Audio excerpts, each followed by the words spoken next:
Good morning. Welcome into Five Clubs. Great to have you with us live here on Golf Channel, also PGA Tour Radio. That is Sirius XM. I'm Gary Williams, and you know this show is brought to you by Century Insurance. Business insurance is what they do. If you have a business, you need insurance. Let them evaluate what you have and let them make it better. They will be right by you. Golf Pride, speaking of right by you, it's the only thing you touch on the club. It's the grip. They have the best materials. They have the most comprehensive product line.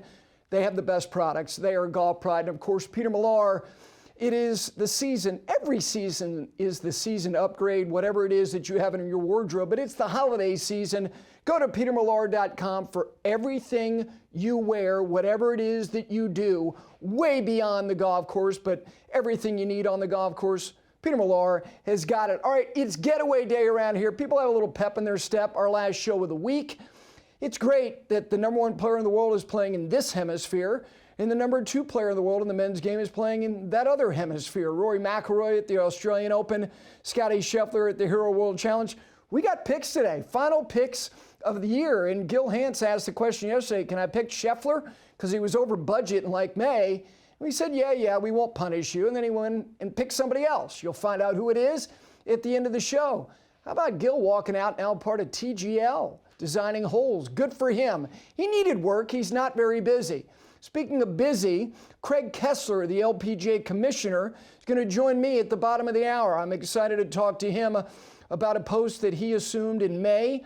And I know that he was heard quite a bit a couple of weeks ago at the CME. He's an impressive young guy who has done a lot of things outside of sports, and now he is obviously immersed as the commissioner of the LPGA. Looking forward to the conversation about what's ahead, already change being made. We'll talk about those changes, why they were necessary, but also some other decisions that he's already made.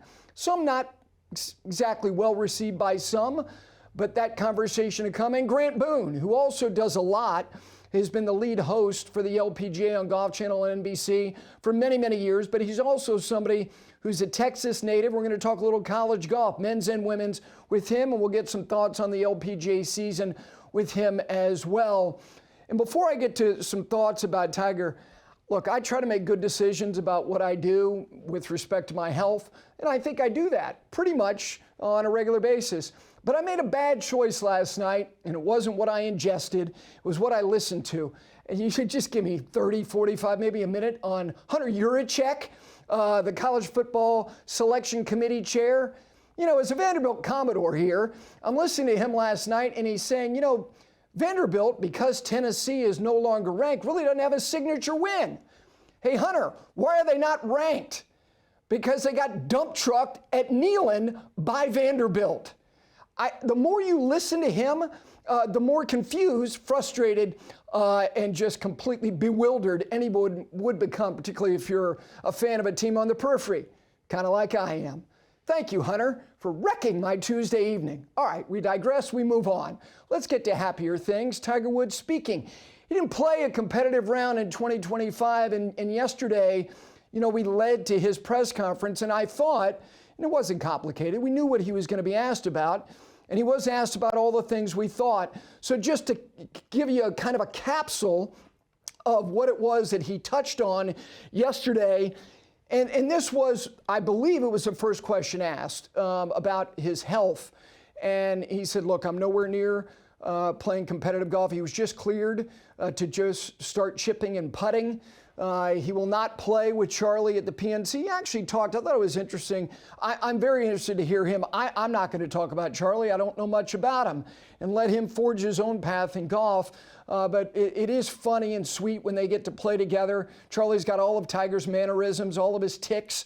They will not play in the PNC Championship there in Orlando. That's too bad. But he talked about Charlie's recruitment to be a college golfer. He's not going to play the first half of TGL, which will get me back to one of my primary thoughts about what he had to say. One of the most interesting things he said was, you know, whether it was talking about his schedule, talking about PGA Tour champions, one of the first things he said is, yeah, I plan on playing 25 events on both tours. He's never played 25 events on one tour. So he led with the joke because he knew that question was coming. This one was interesting. He said he's had no conversation about the Ryder Cup captaincy. He said, I haven't talked to anybody about it. There's no reason to, because he knows and everybody else knows it's his if he wants it. So when the time is right to have that conversation, Will, do you want to do it? Yes. Okay, great. Do you want to do it? No. Okay, we'll move on. And then finally, talking about the Genesis, moving on, I thought it was nice for him to express his gratitude toward his staff and all the work they did last year, moving the event from Riviera to Torrey Pines, the site of the Farmers Insurance Open. But let me talk about two primary things. Because Harris English, of all people, because Harris has always had a reputation for being a wild card. He goes rogue a lot. He says things that makes people go, I can't believe Harris English just said that. Actually, he's never done it until he kind of did it, and he did it in such an innocent, innocuous way at the RSM that I think people fainted when they came to. They said, did he just kind of tip us off on what the schedule is going to look like in 2027? And that is about contraction. And I think Tiger only amplified and reaffirmed what most people believe is happening, because it's already happening. And I think there are a number of things that have transpired already in the fall that are indicators as to what's happening, whether it's Harris English saying what he said with some candor about what he thinks the schedule is going to look like. And he's not just doing that, he's just spitballing. He's aware of conversations that have been had. So for Tiger to talk about it as well, and to, again, the road to contraction, which that could be a movie. What was that? The Road to Perdition with Tom Hanks. Never saw it. But the Road to Contraction, don't know what the theme of that movie would be, but we're on that road. It's happening. And I think Tiger said something interesting. Todd Lewis asked him the question about the idea of PGA Tour players playing events that possibly could be at minimum co-sanctioned on other tours like the DP World Tour after Labor Day, after the Tour Championship. And I'm a proponent of that. And I'm not saying that the best players in the world have to be obligated to do it. They can do whatever they want to do.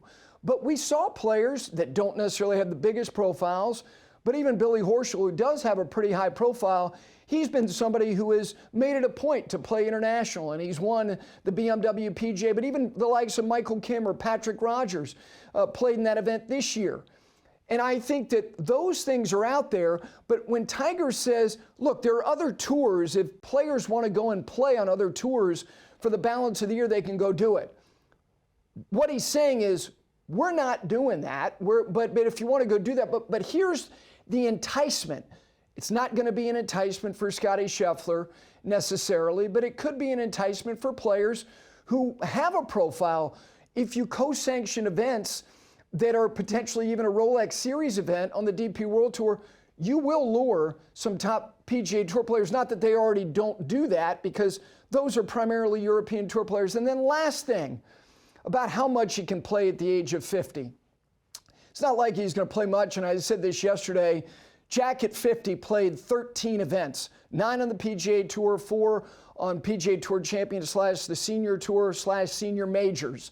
And he won 2 of the 4 and finished 2nd and 3rd in the other 2. And he actually finished 6th at 50 at the 1990 Masters. But here's my last point, because Damon Hack yesterday asked this question of Jaime Diaz, who has as much context and perspective on Tiger's career as anybody, because he was around the boy when he was just that, a boy. And he asked the question of, will it be sad if he doesn't have the opportunity to do what the likes of Jack and Tom Watson and Phil and even Snead into his 60s, having those wake up the echoes moments? And his answer was no. It won't be sad. It would be unfortunate, but it won't be sad, and I agree. Because really, and golf does allow those wake up the echo moments. But as Tom Cruise said in a tragically, comically funny movie, Cocktail, everything ends badly, otherwise it wouldn't end. That's not Coughlin's Law. Coughlin's Law is, what is it? Something about take out the dead, they stink up the joint. Bury the dead. Bury the dead, they stink up the joint. Whatever he does after 50 will not change what he did before 50. This, and again, the Willie Mays thing, playing center for the Mets in 1973, or Michael Jordan as a Wizard. And by the way, Michael, as a Wizard, averaged 21, 6, and 5. and had 51 against the Hornets when he was 38. So don't act like it was that bad. So whatever it is that he does do will not change anything that he's already done.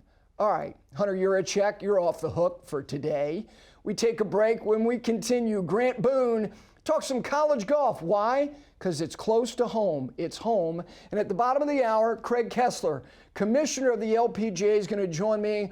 We'll talk about a number of things, including the road ahead for him and the vision he has for his tour. Dogs, picks, it's getaway day. It's 5 Clubs on Golf Channel, PGA Tour Radio's Channel 92 on Sirius XM. Back right after this.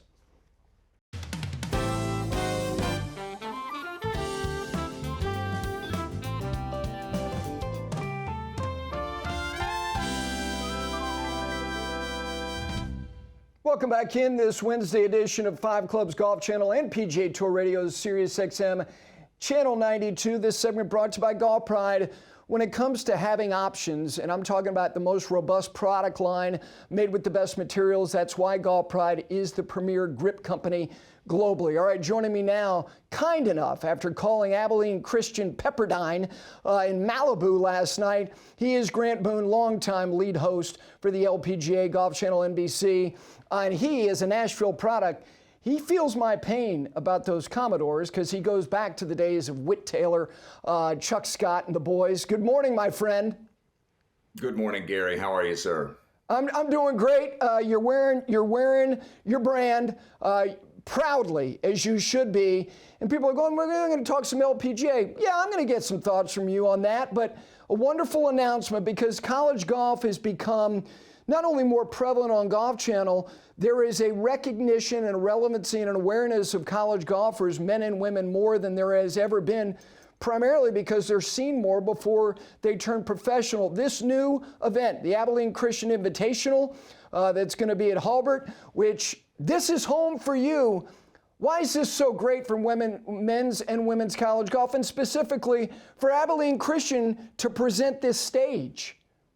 Well, this is big for a lot of reasons, Gary, but the Abilene Christian Intercollegiate is going to be a unique event. It's going to be played at a golf course that literally no one, when I say literally, I mean, we're talking like 20 people have ever seen. It's at Halbert National, Southwest Fort Worth in Granbury, Texas, which is about 2 hours from the Abilene Christian campus. And this really is the vision of a few people. David Halbert, who had the golf course built, the Abilene Christian coaches, the men's coach, Tom Shaw, who had been the coach at Vanderbilt, close to your heart, and now the coach at ACU for a decade, and Rob Bennett, the women's golf coach. Women's golf just began at Abilene Christian a couple of seasons ago. This is just the 3rd season. They won their very first event, by the way, so they were 1-0 all time. But this is a brand new event. It's going to air on Golf Channel next October 19th through the 21st. Some huge teams have already signed up. But for Abilene Christian, a small Division I school, we did beat Texas in the NCAA men's basketball tournament a couple of years ago. And we've had some great moments, but this is the kind of a stage that very few schools of any size ever have. And here is what our former head basketball coach, Joe Golding, now at UTEP, called Little Old Abilene Christian. We're going to be on a big stage, and we're going to welcome some of our great friends across the college golf world, including our Golf Channel friends. So my worlds are colliding here, Abilene Christian and Golf Channel. You know, you mentioned some of the early commitments on the women's side, Purdue, Oregon, Baylor. On the men's side, some great programs in the state of Texas, Texas A&M, SMU, Houston, already committed in this event. Like you said, for Abilene Christian, it's one thing to host it. To be a participant as well is fantastic. You know, you've seen all of these players, wherever they're coming from, and as you know better than anybody, on the women's side and the men's side, but the global side of women's golf, they come from all corners. But the collegiate system, Grant, you tell me, there are more players who have college experience that are making immediate impacts in the professional game, and I could list them on the women's side. You know them all. Why do you think that's happening? And it's happening more and more. Yeah, we went through that long stretch in women's golf when you saw a lot of the great players just skip the college ranks. I mean, it's happened for a long time. My dear friend and colleague, Judy Rankin, you know, she joined the LPGA Tour at 17. But and then you went through those years with Morgan Pressel and Paula Creamer and Michelle Wie, who Michelle later, of course, went on to get her degree at Stanford. But we went through that long stretch. Then you see the likes of Rose Zhang and Lottie Wode, and now we're watching these great young players decide, at least for a couple of years. And with NIL, I think it adds the opportunity I know NIL gets a bad rap, but it does allow the opportunity, for example, for a Rose Zhang to play a couple of years at Stanford, dominate, get a couple of wins in the NCAA championship, first to go back to back. I think it's great because I think it provides a seasoning that a lot of these players need. It's a lonely life out there in professional golf. And you know, we were talking football earlier. I still remember when Peyton Manning announced that he was going to come back and play his senior year at Tennessee. Nobody thought he would do that. And he said, I just think I'm going to get a chance one time to be in college, you know, and I want to take advantage of it. And I think we're seeing that more and more, certainly on the women's side. Let me go back to venue and the individuals who make something like this happen. What is their greater intent? Obviously, that they want to give Abilene Christian this great stage, but with respect to impacting the game at Hurlburt National and to give an opportunity for these great programs to come there, let's look 3-5 years down the road. What's the intent? Yeah, you know, Gary, when you sit around sometimes with your buddies and say, what would I do if I had $1 billion? You know how you do that sometimes?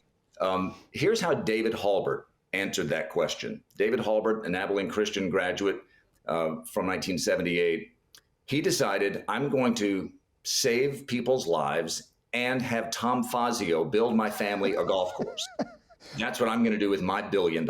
David is now on the Forbes list. He's the head of Caris Life Sciences, and they've created this unbelievable product that detects 40 different kinds of diseases. It's being launched now.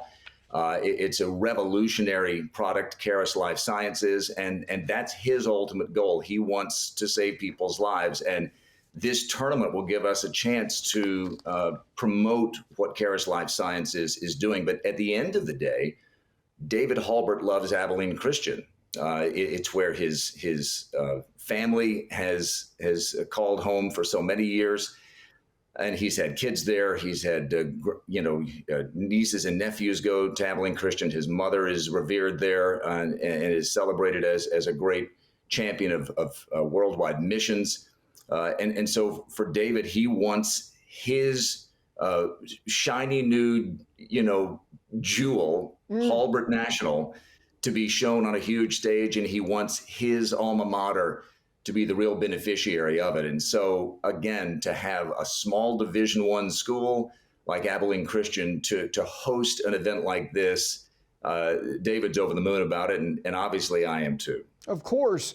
With you being here, and Craig Kessler is going to join me here in a little over 10 minutes, I do want to get your thoughts on some LPGA things for the year. As somebody who saw it all, what was the biggest surprise to you this year? How about Nelly Korda not winning? That jumps out first. To me, I think what we saw in 2025 was a continuation of Japan's rise, which has been so fun to watch. We got to watch an historic year for Japan, which got 2 major championships last year, with Yuka Sasa winning the U.S. Open at Lancaster, and then we had Ayaka Fudaway with a furious finish to win at Evian. And then this year to see Mao Saigo win a major championship, Miyu Yamashita to win at the AIG Women's Open, and then the EY twins. It was so fun to watch these young players. 4 of the top 5 from the Japan money list in 2024 came to the LPGA Tour, and they all won on the LPGA Tour. It was a fun year watching Japan rise.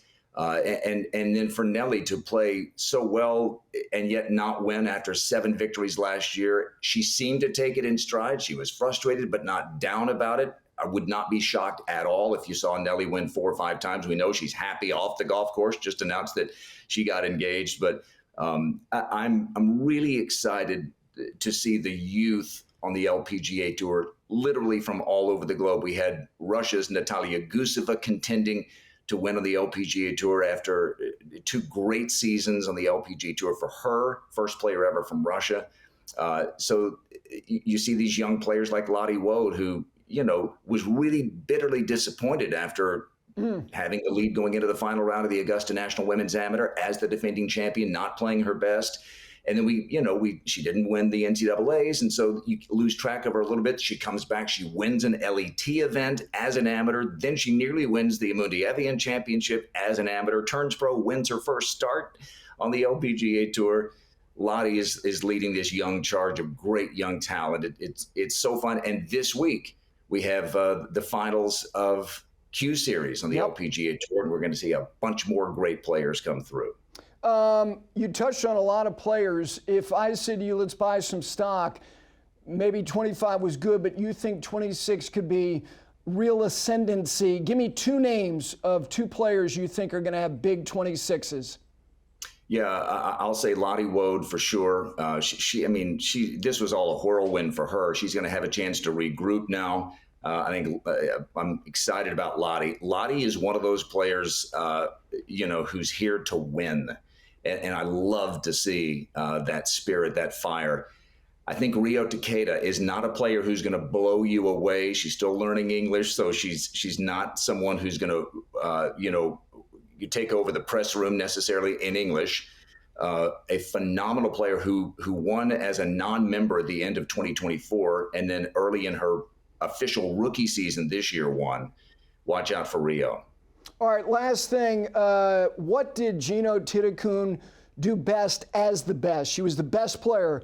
What did you think was the most impressive thing? Her choice of vacations. And that's because Jeeno had a very, very, very good year, but she was sitting on one win and was on the 72nd hole in Cincinnati with 2 putts to win, and it took her 4. She 4-putted for bogey on the last hole, and Charlie Hull had a shocking victory. Jeeno said she said, I'm not going to lie, I cried a lot. She went to Banff with her great friend Padre Ananarukarn, who plays on the LPGA Tour too, and nearly won the CME Group Tour Championship, which Jeeno did. And then Jeeno, the two of them went with some of their buddies, and they just soaked in Banff, and that's a great place to soak in. And she regrouped, and then she goes to Shanghai, and she rallies late to win a playoff with Manami Katsu, hit a tee shot in the water on the second playoff hole, and still made par, went on to win that event. I thought that was huge. And then she capped it off with that big victory, the CME Group Tour Championship. The resilience, to me, was most impressive from Jeeno. It's always good to see. I appreciate you joining me at an early hour. Again, the Abilene Christian Intercollegiate at Hulbert National. Home for you. You being there, all of it. Happy holidays, my friend. Thanks. And by the way, you'll be calling some playoff football. Abilene Christian, Stephen F. Austin. Have a good call. Good luck. Throw them out. Throw them out. Thanks, buddy. And anchor down to you in the doors. Thank you. There is Grant Boone. Again, great announcement, a college event at Abilene Christian. Great field, men's and women's, next fall on Golf Channel. We take a break. We will talk some women's golf because the commissioner of the LPGA, Craig Kessler, will join me next here on Golf Channel and PGA Tour Radio Sirius XM right after this.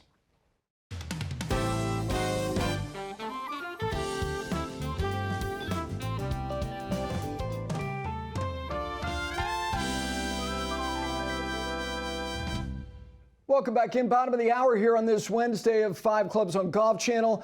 And of course, PGA Tour Radio, you can listen on Sirius XM, that is channel 92. This segment brought to you by Century Insurance. When it comes to business insurance, let them meet whatever your needs are. Plus, they invest in golf in great ways with the First Tee, the USGA. We're proud to have them as our presenting sponsor. Joining me now, the 10th commissioner of the LPGA, formerly with the PGA of America, is the COO. He's Craig Kessler. He's been busy.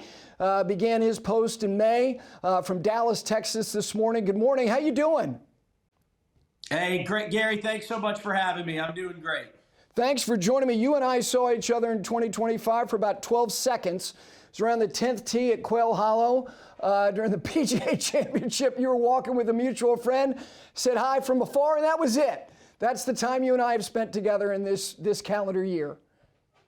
Well, I remember it. I'm looking forward to spending much more quality time together in the future. And thanks again for having me. Well, thanks for joining me. You know, I know people who watch this network read anything about golf. You shared a lot when you were on during the CME a couple of weeks ago. You were indulging them, you know, sharing thoughts. Let me start with this, though, with you as somebody who, you know, has now been in the sports space, but you had other, you know, you were in other industries before this, and that included private equity. And we're seeing a lot of private equity investment in sports. Why do you think sports right now, pick a sport, this country, anywhere in the world, is such a good investment?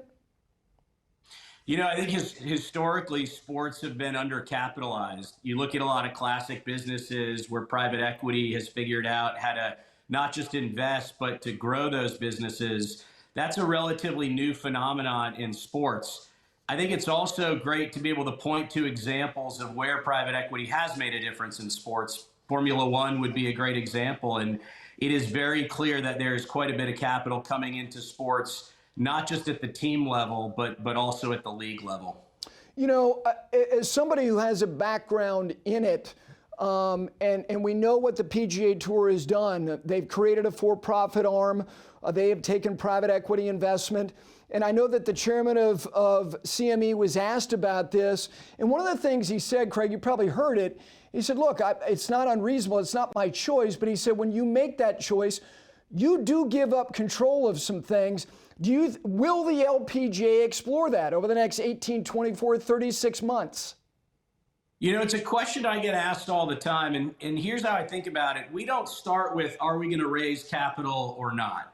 I think the appropriate question for us is, who do we want to be for the next 75 years? What are the resources and skills that are required in order to achieve those dreams? And by the way, if capital is required in order to get to the next top of the mountain or the next peak, so to speak, then of course we'll consider it. We're in the middle of the exercise now of figuring out exactly what will it take for the LPGA to have its breakout moment. And if capital is required, by all means, that's something we will take very seriously. As somebody who was at the PGA of America, I believe that there's as much harmony among the organization, tours, and governing bodies as we've had. I think everyone seems to be pulling the sled in a unified direction for the most part. But with respect to your position now, what do you need to do to amplify your voice or to have more voice, whether it be the USGA, the PGA Tour, the R&A? Are there specific things? You know, let's bifurcate the answer into two parts. There's what are we doing to capture fans' attention? And then what are we doing vis-a-vis, let's just call it the ecosystem of governing bodies in order to have an influence? And I think there are some things maybe required that cut across both of those areas. And then there are some things that are distinct for each. If I think about fans first, because ultimately, at the end of the day, the fans effectively pay our bills and capitalize our tour by showing up, cheering for our athletes, making purchases from many of the sponsors that show up to sponsor our tour and our athletes. We are laser focused in that area. Everything we announced 2 weeks ago at CME around what will happen in 26 with the quality of our broadcast, which will be better than ever before thanks to our partners at FM and the Golf Channel and TrackMan. Everything we do to improve the product has the fan in mind. As it relates to the governing bodies, you know, I agree with your assessment. There's a decent amount of harmony today, and I see behind the scenes so many collaborative conversations across a variety of organizations, and I think it's critical we keep that sense of collaboration going. The harmony can be fractured by what is on the horizon, and I know that this is challenging as it relates to the rollback. And I thought, look, Seth Waugh's position when he was the CEO of the PGA of America, I thought he had a pragmatic view of things. There was more time when Derek took the position. I thought that he made it more emphatic in terms of where the PGA of America stood. We know where the PGA Tour stands. How about you? How about you as the commissioner of the LPGA and your position as it relates to the USGA and the R&A and the rollback for the elite player in 28? Well, let me start by saying I understand both sides of the issues. I also understand why, for some, it's an emotional issue. For others, the conclusions and what ought to be done is very obvious. I think from the LPGA perspective, our primary job is to protect our athletes and to grow the sport in every way we can. So I will say respectfully, this is not necessarily an issue we want to get in the middle of. While I do understand, again, it's important for a variety of folks, we actually have the benefit of being able to move our tees forwards or backwards given our course setup. So this is one where maybe we're, again, not going to get in the middle of it, but I understand why it's such an important issue. Let me get back to something that relates to fans. There is an audience for mixed team events. And I believe that the mixed team event that is now going to award a gold medal in 28 at the Olympics, I think it should be an impetus for the USGA to create a mixed four-ball at the amateur level. With respect to you and the PGA Tour, years ago, it appeared that the LPGA and the PGA Tour were on the doorstep of co-opting space, potentially at what is the Century, at least currently. How important is that to share time and co-op a venue to have a collaborative competition? Well, let me start with your thesis around team golf and team competition. I agree with you. I had the chance to go to Korea a few weeks ago for the Hanwha Life Plus International Crown, and to see our athletes competing with each other and for their countries, it just creates a sense of energy and purpose that fans feed off of. By the way, you'll see it happen with the Grant Thornton, where next week with our athletes and PGA Tour athletes, we will have a co-ed competition. I think so long as fans continue to demonstrate excitement for it, there's room to explore additional opportunities. And as we've said very publicly, things that excite our fans and that excite our players, we can't wait to talk about them. Do you like the concept of having a fortnight like we're going to get again with the U.S. men's and women's opens in consecutive weeks? They did it in 2014 at Pinehurst. It's on the calendar to be done again. Is that something that you would explore, where whether it's the women go first or the men go first and whoever follows at the same venue? Is that something that you would have a curiosity about? 100%. Look, we talk a lot about our schedule, and when you think about the LPGA schedule, there are fundamentally three things that matter: routing, courses, and purses. I'll tell you, to go back to back with the men at Pinehurst, I mean, could you think of a better venue to showcase our athletes? Pinehurst is a wonderful place. Next year, the U.S. Open, obviously, at Riviera. The USGA does such a wonderful job of bringing their championships to some of the greatest courses on earth. And if going back to back allows us, again, to optimize for those three things, routing, courses, and purses, let's have the conversation. I know you were asked about this, and since the decision was made, you've been candid and stated your position about making the choice to partner with the Ramco. You're going to have the event at Shadow Creek the end of March, beginning first week of April of next year, which is, partnering with the Public Investment Fund of Saudi Arabia. And I know you've answered this, but for the audience that maybe hasn't heard, what were the complexities, challenges, or concerns, if any, that you had about making that choice? Well, let's start with what's actually happening. So for a while now, the LPGA and the Ladies European Tour, the LET, have been in a very close partnership.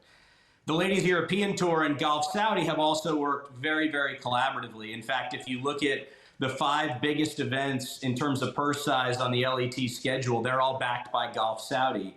So what we've effectively done here is work to bring Golf Saudi, the LET, and the LPGA together to create, I'll use your word from a minute ago, even more harmony in the ecosystem. And that is exactly what we're trying to achieve here, which is partnership and harmony across women's golf so that the future looks even better than the past. Craig, I'm not asking this in a snarky way. What is your position on the concept of sports washing? It's an interesting word. Here's what I'll say, because I understand the spirit of your question. Yep. Change happens one step at a time. It doesn't happen overnight. And I think one of the beautiful things about sports is that it has this ability to bring people together. And that's a very, very powerful thing. And again, we're excited about the event that's coming up for all of the reasons I described. Yeah, just for you and I to have this conversation, my position on this is that I think it's real. I think it happens. But I will also acknowledge a couple things. One, money from the Public Investment Fund of Saudi Arabia is everywhere, as you know, from Wall Street to Silicon Valley and everywhere else in between, as they try to identify how to have a post-petroleum dependent economy with this Vision 2030. So it's not like you're the only ones taking it. And again, it doesn't absolve people's feelings if they have particular feelings about it. But I also know this, Craig, that human rights violations and that efforts have been made. Were those important to see that really started kind of in earnest in 2017 for you to feel more comfortable about their intention? You know, before making the ultimate decision to move forward with this idea, we spent quite a bit of time talking first and foremost to our athletes. We're a member-based organization, and understanding how the athletes feel about the opportunity was deeply, deeply important to me. We also spent time with a handful of our partners and sponsors to understand how they feel. And the decision ultimately we made to move forward, I think, is reflective of where our membership would like to see us go. When you look at the PGA Tour, we've spent the last couple months talking about a word that I don't think I've ever talked about talking golf, which is scarcity, because it was a word that Brian Rolap, he leaned in and made it bold type. Your tour, as you know, over the last 15 years, Mike One primarily, drove the expansion and creation of more events, bigger purses.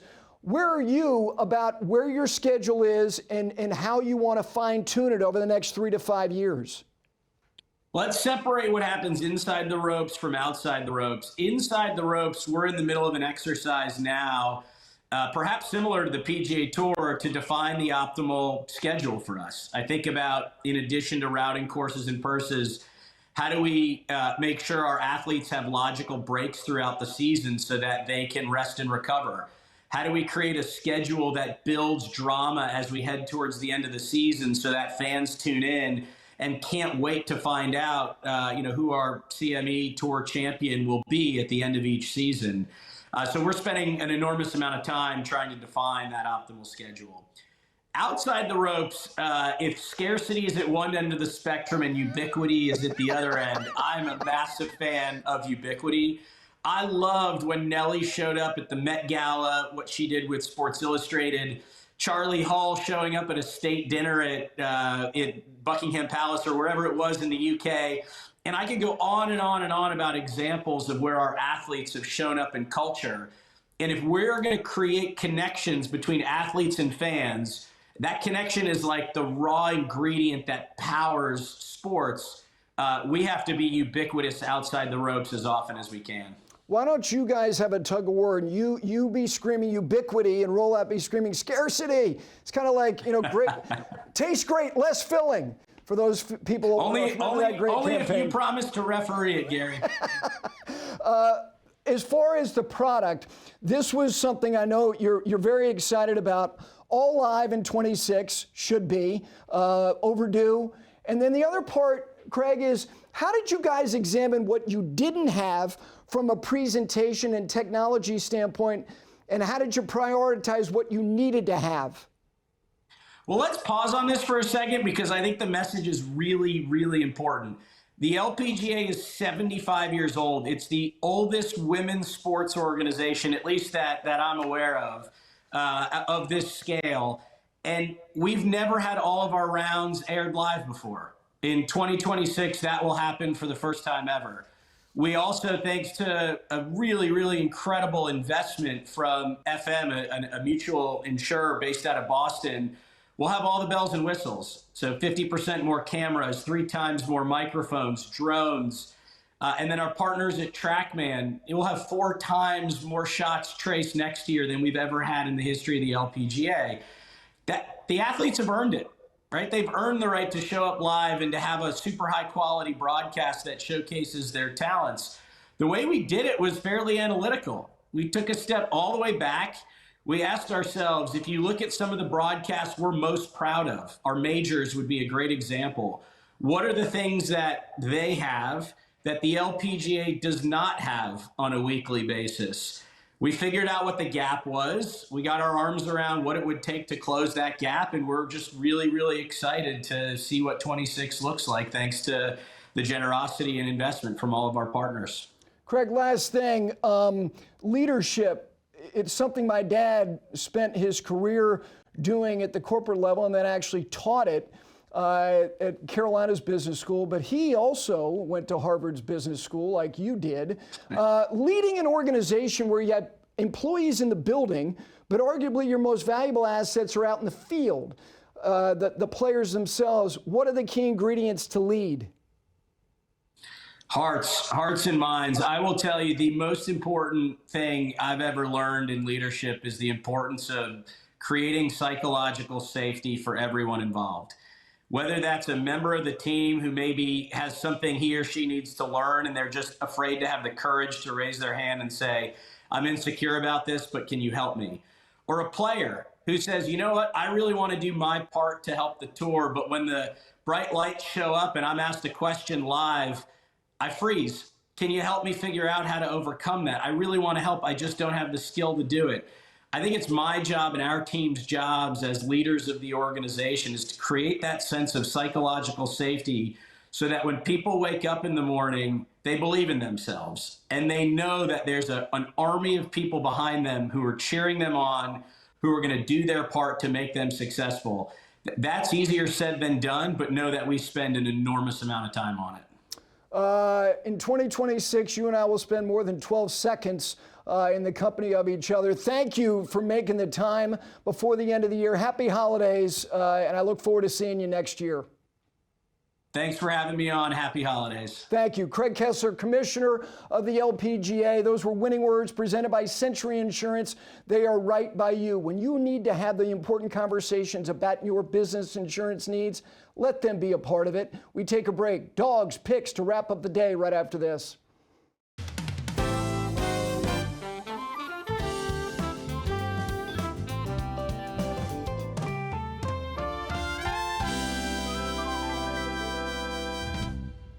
Final minutes here on a Wednesday. This segment brought to you by Peter Millar. Everything in your closet could be, should be, Peter Millar. It can be, because all your needs, it is the most comprehensive, best apparel line, luxury lifestyle line there is. Peter Millar and petermillar.com. You saw it. Dogs. Dogs of the week. If you got a dog you take to the golf course, watch golf with, has any connection to the game, send us video, pictures. Dogs at 5clubsgolf.com. Here we go. Release them. Release them now. Look at that animal. That is Moose. Moose is at Ellington Ridge Country Club in Ellington, Connecticut. That is Liam Donahue's dog, a mix of a Bernese Mountain Dog and a Golden Retriever. That is Vivian, Mark Gonzalez's dog, a 9-year-old rescue, loves being on the golf course at Vinnie Link's Golf Course in Nashville, Tennessee. Next up is Cooper. Cooper is, you know, a Golden Retriever. Favorite thing to do is ride in the golf cart at Heartland Golf Club in Elizabethtown, Kentucky. That is Brian Bell's dog, Glorious. That is Gizmo, a Shih Tzu, on the golf cart at Anderson Creek Golf Club in Spring Lake, North Carolina. That's Matt Drayton's dog. I've got a Shih Tzu. They're selfish, they're stubborn, they're stinking cute. That is a regal animal right there. That is Frazier, owned by Laura Schumann. He's a Doberman, as you can imagine, belonging to Chuck. Chuck's the head superintendent at Wyoming Golf Club in the village of Wyoming in Ohio, a suburb of Cincinnati. If you don't pay attention to listen to what Frazier says, like pick it up, you're behind time, you are going to have a problem with Frazier. Great collection of dogs. Dogs of the week, we do them every Wednesday. Our final picks of the week, Hero World Challenge. So let's take a look. This 20-man field, including the world #1 player, everybody on the staff made their final pick of the year. And here we have it. Gil Hanse asked if he could pick Scotty Scheffler because he picked him so many times by the month of May he was over budget. And we said yes, and then he picked Cam Young. Emma Carpenter goes with Keegan Bradley, whose mustache is so perfect. His face alone could get a right-hander out in the 8th inning for the Red Sox. He is a middle reliever. Taylor Zarzago, Scheffler, Brendan Young, Corey Connors, Jay Billis, Robert McIntyre, Scheffler for Wagner, me too. Look, I think it's cute that these other people pick people other than Scottie Scheffler, but come on, let's be honest. He's winning because that's what he does. I do think he will win, and it will, whatever way you evaluate the win itself, I find it impressive because similarly to the way that Tiger used to show up at his own event, whether it was at Sherwood Country Club or anywhere else that they had it, and he would win, and you go, well, come on, he beat 19 other guys. Look, the field's great. My point is that the best players don't take days off. They don't take weeks off. And Scottie Scheffler last year when he won this event hadn't played competitive golf for months. Didn't matter. Won by a handful. And I would imagine he does it again. It is wonderful that he's playing golf this week. But I'll tell you what's glorious. Rory McIlroy in a really good field playing at a historic golf course, a very historic event, started in 1904. That is the Australian Open at Royal Melbourne. And Rory spoke today about its importance, and hopefully some of the better players in the world will start going there more. I hope so too. Next week, for us, game chasers. What does that mean? People who chase the game in all different ways, telling stories, writing stories, playing the game in various ways. We devote the entire week to that. For all of us here at Signature Sports Group and 5 Clubs, have a great rest of your week. We'll see you next Monday.